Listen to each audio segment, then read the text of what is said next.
Namaste Warangal. I was greatly moved by the situation of the hostel students studying in Kakatiya University. I, Rupa Polepaka, would like to question Kakatiya University Registrar, VC and hostel higher authorities about the unhygienic conditions in the hostel and hostel premises. ఇది కాకతీయ విశ్వవిద్యాలయమా లేక మురికికి చెత్తకి నిలయమా? పిల్లలు ఎన్నో ఆశలతో ఆశయాలతో యూనివర్సిటీకి చదువుకోవడానికి వస్తారు, కానీ కనీస బేసిక్ ఫెసిలిటీస్ అయిన food, hygiene and proper sanitation facilities కల్పించలేని స్థితిలో కాకతీయ యూనివర్సిటీ హాస్టల్స్ ఉన్నాయి.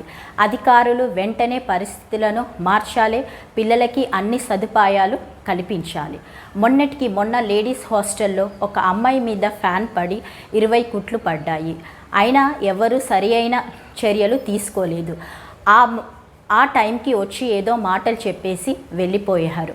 హాస్టల్ని రినోవేట్ చేయాలి, ప్రాపర్ శానిటేషన్ ఫెసిలిటీస్ని కల్పించాలి విత్ మోడర్న్ ఎమ్యూనిటీస్.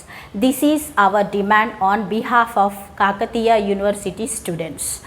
మీరు ప్రతి ఒక్క అధికారులు సరి అయిన ఈ సమయంలో స్పందించి పిల్లలకి న్యాయం చేయాలి. లేని పక్షాన రాష్ట్ర స్థాయి ఉద్యమాన్ని చేపడతాము. డియర్ స్టూడెంట్స్, ఎవరో ఒకరు ఎప్పుడో అప్పుడు సమస్యలపై వాయిస్ రేస్ చేయాలి. ఇదే సరి అయిన సమయం. నాతో కలిసి రండి, సమస్యలపై పోరాడదాం, భవిష్యత్తు తరాలకి మంచి హాస్టల్ ఫెసిలిటీస్ని అందిద్దాం.